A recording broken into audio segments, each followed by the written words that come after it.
are, quote, confident that agents of the Indian government, in their words, are not continuing to be involved in extortions, murders, and violence in Canada. And when we pressed them on that, the senior official said, quote, I really don't think we'd be taking this trip if we thought these kind of activities would continue. It felt a little bit like an own goal, right? Like your officials say one thing and Laura, 6 days later, finally the Prime Minister clarifies. Was there a way to avoid that? Australia, both hot destinations. I would have thought Mr. Carney would have packed his own pair of flip-flops. It turns out he himself became a flip-flop. In today's report, Mark Carney has spun himself into a pretzel. His absolute worst performance since he showed up into our lives. He's straight up crashing out right now. And his scriptwriter either is going into a glitch or malfunction, or Mark Carney is going through a full-out meltdown. Either way, it's absolutely glorious to watch. Even the bought and paid for mainstream media is like, uh-oh, there's something going on with Mark Carney right now. They are roasting him. It's all unraveling because Mark Carney lied to Canadians, and that lie is catching up to him. The Trump whisperer, the only man that can negotiate a win with Donald Trump, is cornered. America is at war. We can either join America and be best friends with them, you know, our biggest ally, the country we integrated with and we fought World War I and II with. Yeah, that country. Or what we could do is we could move away and turn our backs on our biggest trading partner. We are 4 months away from the end of our trade deal, worth $1 trillion of back and forth trade yearly. Canada cannot allow our trade deal to go up in smoke, or else we are finished. Donald Trump doesn't care about Canada. He knows that we are screwed. Why is that? It's because the United States only trades 16% of all their trade with Canada, and we trade 75% of all our trade with them. That means if Donald Trump said, we don't need you, Canada, they literally do not need us, but we need them. We may see the fall of Mark Carney sooner than we expected. And oh man, wouldn't that be a glorious day? Let's get into this report.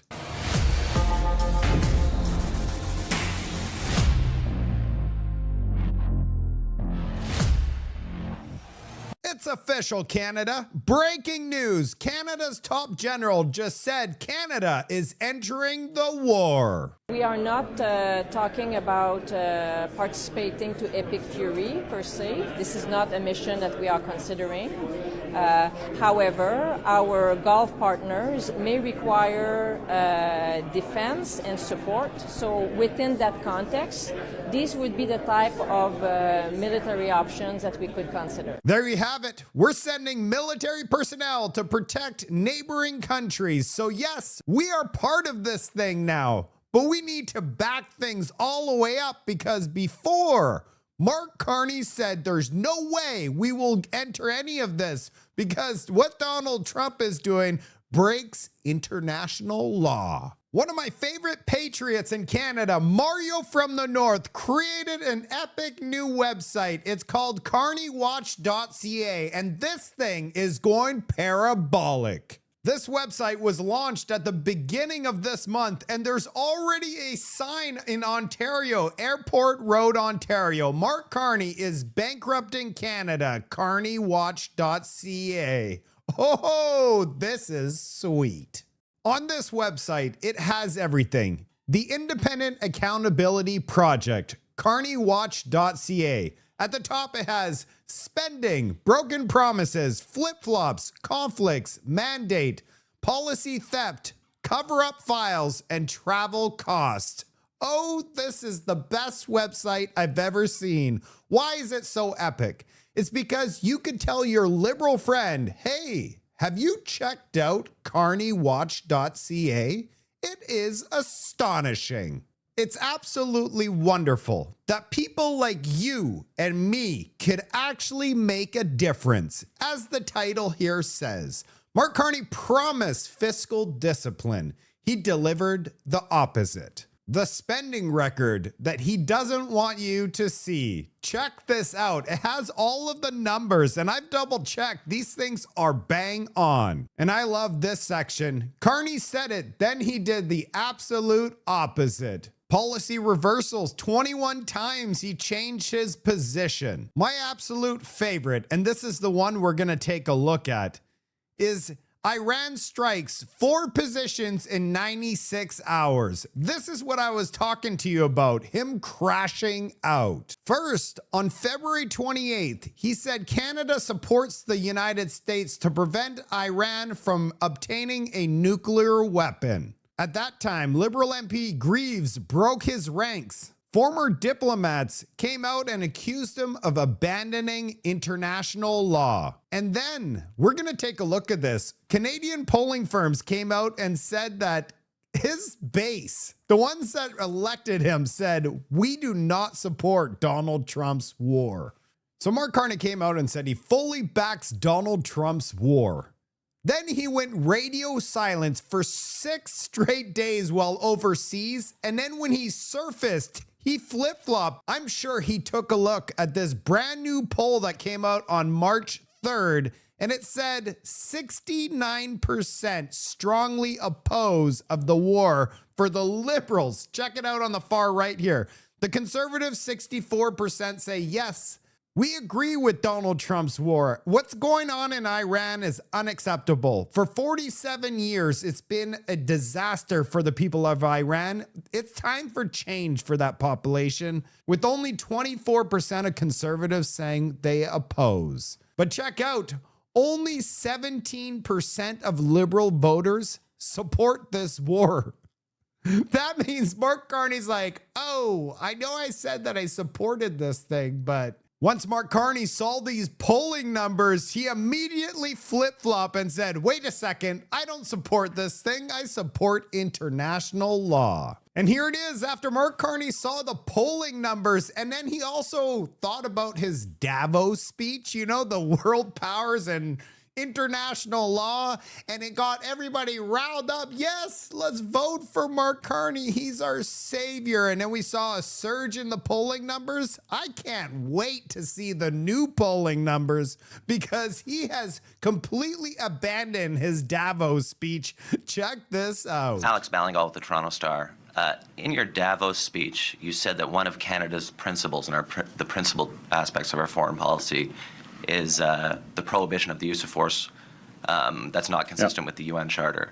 Now you're saying, albeit regretfully, we've supported this action despite the lack of engagement with the United Nations. So it seems like there's a potential, or it seems like there is a contradiction in those two things. So can you explain how we arrive at that position? Well, there's a few things, Alex. What I also said in the Davos speech and said today, and this is core, is we take the world as it is, not as we wish it to be.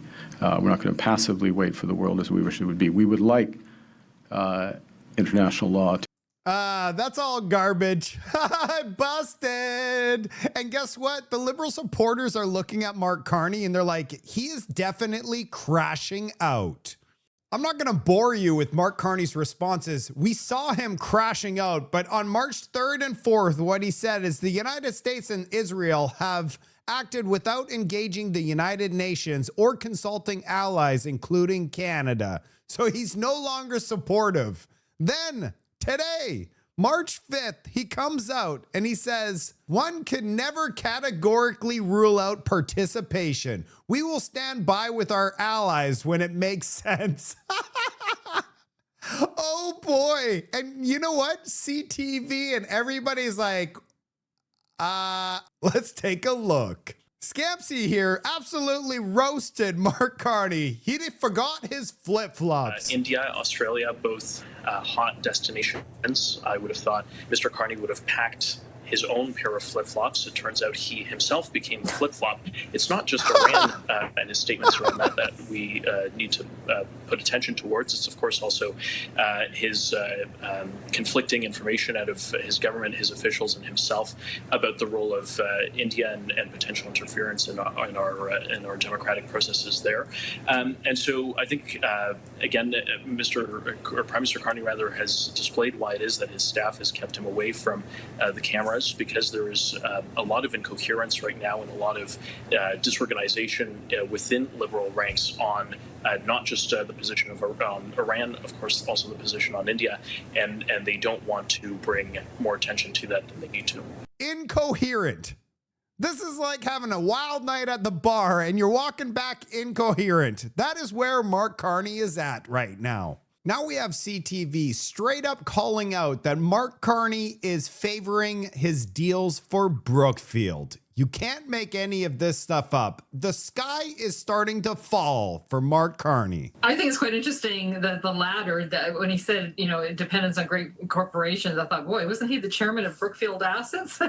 And a lot of these deals do involve his former company. But at the same time, clearly he was sending a message to the United States and to Canadians that perhaps we have been overly dependent on that one trading partner, and that the only way to ensure survivability for a country like Canada is to be diversified. And no, what he's doing is using Orange Man badge so that he could justify billions upon billions of dollars favoring his company, Brookfield. Before I show you the deal he signed in India that favors Brookfield, the internet has created Carney's flip-flops.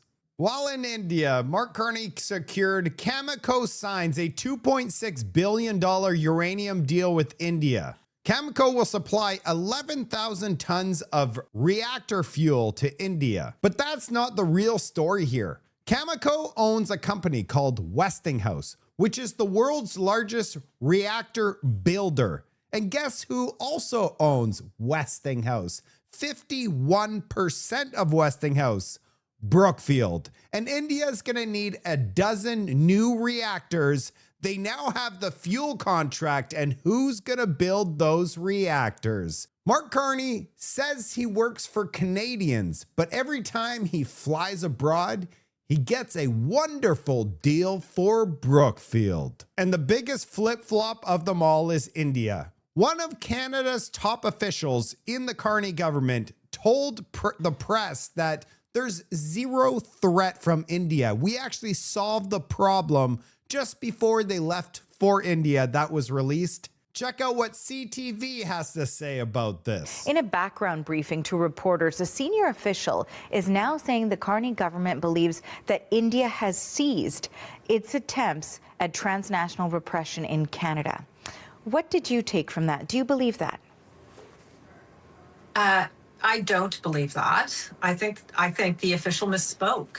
I don't know if it was their own opinion or a mistake, but clearly things have not changed to the extent the official implied. What do you think? Was it a mistake? Or is Mark Carney crashing out and melting down and making bad decisions? Or has he completely lost control over his MPs? Which one is it? Either way, it's not looking good for the Carney government. When we do talk about the way that the priorities have shifted, we know that the previous Liberal government felt that India was one of the biggest culprits engaging in foreign interference in Canada. Then a year later now, we have a new Prime Minister, and that belief now is that India is no longer committing those acts. What may have changed? I don't think anything has changed. I think that the security agencies are likely still giving the same advice. The CSIS public report recently stated that India is still concerned for foreign interference and transnational crime. The duty to warn that happened last week is an indicator that the behavior is continuing, although not all duty to warns are, by definition, because of state-sponsored activity. It does appear in this case that it was. And so the activity. My question to you is, why is things crumbling for Mark Carney?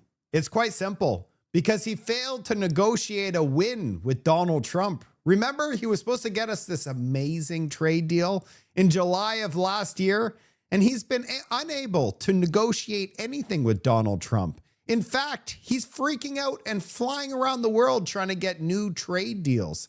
But all he's doing is getting trade deals for Brookfield. We're 4 months away from the end of trade with the United States. And because he's going to countries that pose the biggest threat to Canada and doesn't have his story straight, things are starting to unravel right before our eyes. And it just gets worse and worse for the Carney government. We just found out today that this YouTuber in Canada, in Ontario, was at work. And when she came out, somebody went with a pokey poke 18 times and she's no longer with us anymore. Her YouTube channel covered Canadian and India politics, criticizing some components of the Khalistani.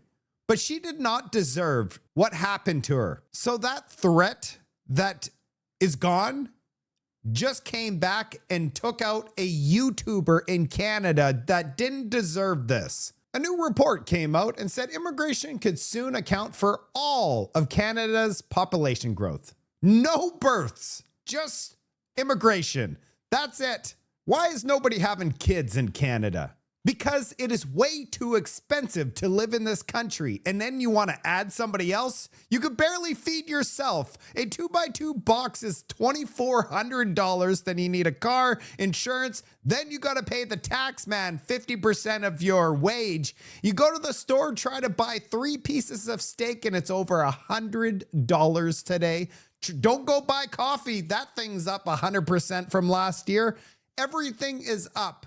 So you're looking at things you got to cut. You're like, I don't have a kid yet. I'm not going to have one of those. I can barely afford a cup of coffee. So what does our genius government do? Instead of lowering the cost of living by creating prosperity and getting out of the way, they spent $6.3 billion, 1.2% of total federal spending, in order to cover immigration, refugee settlement, and asylum claimants so that we could buff up our immigration. They could have used the $6.3 billion, which is an astronomical amount of money, and used it to make life more affordable for you. But nope, if they made life more affordable for you, you might actually decide to have a child. But nope, we're going to go with liberal logic. Instead of giving money to Canadians so they could afford to have kids, we're going to use liberal logic here.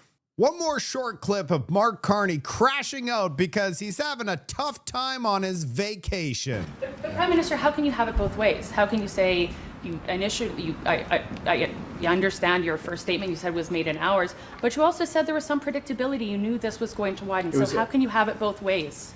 And in hindsight, should you have called for de-escalation in that first statement? No. In hindsight, to that point, in my judgment. Secondly, in terms of war, there are likelihoods, there are possibilities. You have to plan for the worst, but there are no certainties in conflict.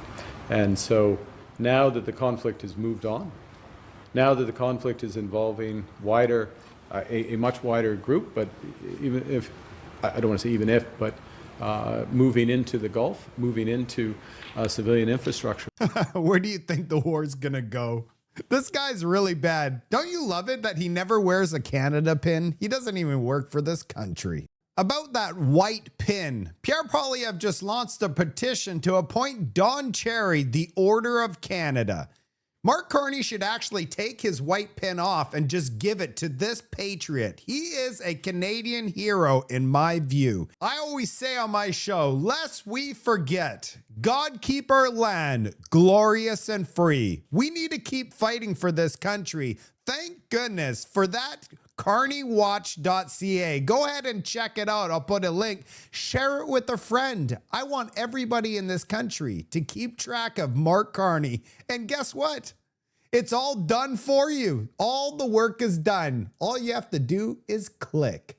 I'll see you on the next report.